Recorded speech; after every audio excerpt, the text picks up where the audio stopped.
Good afternoon, everyone. I'm Sabrina Dami, joined with my colleague Kumi Tucker here, who is live right now at a breaking news scene in Selkirk, where a body was just pulled from the Hudson River. Kumi, we see the scene behind you. Can you describe what happened there?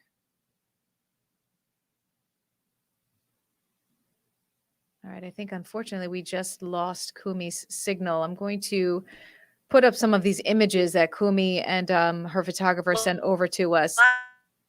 Um, I think I just heard her trying to say a few things here, but here's what we know right now. Hopefully we can hear from Kumi, but the information from police is at 11:33 this morning, Bethlehem police received the report of a body floating in the Hudson River near Henry Hudson Park in Selkirk. And these images from Kumi and her photographer at the scene, Bill, with the assistance of the Selkirk Fire Department, a body was recovered out of the river, according to police. The person appears to be a woman who was removed from the scene by the Albany County coroner. Again, we do have a crew at the scene right now. Kumi Tucker is there, and we are hoping to get a few more details for you. Of course, we're working on that, and we'll bring that to you starting live at 4. If we do get Kumi's signal back before we're done with this update, we will certainly hear from her. Meantime, let's get you updated on the flooding situation and the lingering effects of it. Paul Cayano is standing by, but wanted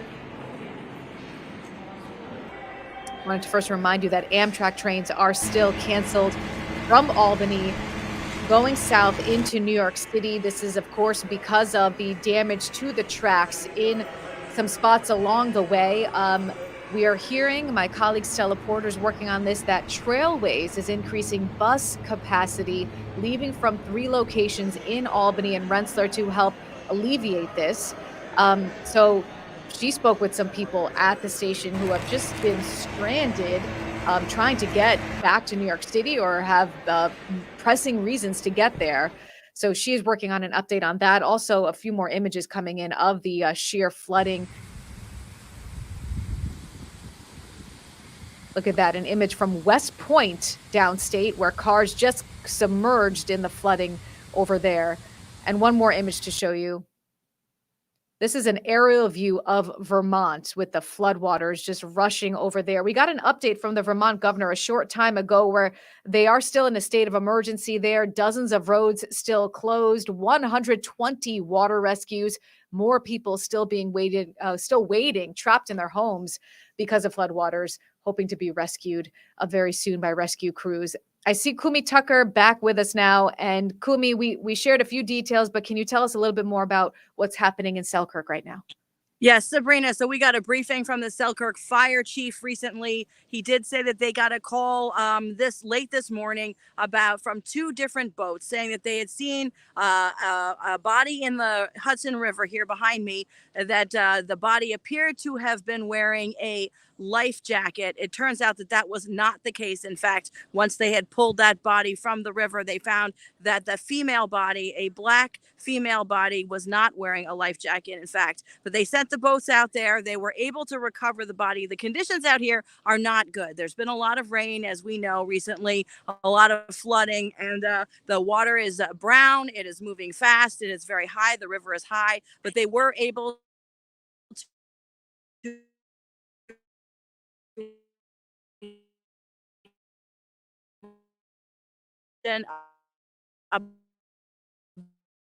about that female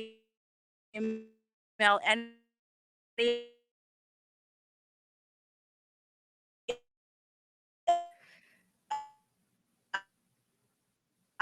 Okay, if you are just joining us, Kumi Tucker was giving us an update from Selkirk of the body pulled out of the Hudson River, and she shared a few more details that there were reports of possibly the person pulled out of the river wearing a life jacket, and it turns out she found out that that is in fact not the case. We are battling with it looks like a cell phone service challenge in that zone. So, but we are thankful that Kumi joined us and gave us a few more details of what's going on there. And of course, we will have much more from her coming up starting live at 4. Let's bring in Chief Meteorologist Paul Cayano into this conversation. Paul, we gave a few updates a short time ago on the aftermath of the flooding. Right now, do we have any concerns of additional flooding watches or warnings as we go throughout the week? I think we're looking good in the short term, Sabrina, especially in our viewing area. And that includes southern Vermont and the North Country, where we did get a lot of rain. But it's important to note that parts of Bennington County, where we'd seen high water yesterday, we had Stella Porta out at the Walloomsek River. The water from central and northern Vermont, which you see here, doesn't come down into southern Vermont. It drains into the Champlain River, or the Champlain, or Lake Champlain, rather, and also the Connecticut River. So that's where all this water is going. It's not coming down into the capital region, which is great news for us. Terrible for the folks up north who are dealing with this, but it doesn't mean the rivers and streams and creeks are going to rise anymore in our local area. That said, we do have some showers and thunderstorms in the forecast going forward, not to the degree that we saw going back to the weekend, but certainly enough that locally we could see some flooding because the ground is saturated everywhere, whether we saw the flooding or not here in the Capital District. And some places did on Sunday into Monday. Right. And the flooding, though, they're dealing with it in Montpelier, in the capital. You talked about catastrophic flooding. And unfortunately, that's what panned out in parts of Vermont. Yeah, it was likened to Irene, which we covered extensively. And we could see why just from looking at some of those aerial photos, especially. And it looks like we did dodge a bullet here locally because we saw the pictures from southern New York. And we're in that same system, the same system that brought catastrophic flooding down in the Catskills, the Hudson Valley, south of Albany, and also into Vermont. Same exact system seemed kind of leapfrog over us in terms of the heaviest rain. So consider ourselves lucky. Yeah, for sure. absolutely. Yeah. Hey, so it's actually turning into a nice day here in the capital region. Moving forward now in Schenectady, you could see a lot of sunshine, 85. So certainly that summer-like feel out there, not only in Schenectady, but across the region. It's up to 87 in Albany, 83 at Schaghticoke, where they did have high water, by the way. But has receded, 83 at North Adams and 80 at Bennington. A little bit of humidity in the air as well, but nothing popping on the first warning live Doppler radar. We're quiet here. No showers and thunderstorms, at least at the present time. One or two may fire off in this environment, but you can see that little swirl north of Vermont now going down the St. Lawrence to the mouth of that river here in southeastern Canada near Quebec. That's where the storm center is. So that's moving away. But also showing up here is that line of showers and storms. See that? Out by past Ottawa, out toward, let's say, Barrie and Toronto and London in southern Ontario, and down toward the thumb of Michigan, north of Detroit. That's our next front.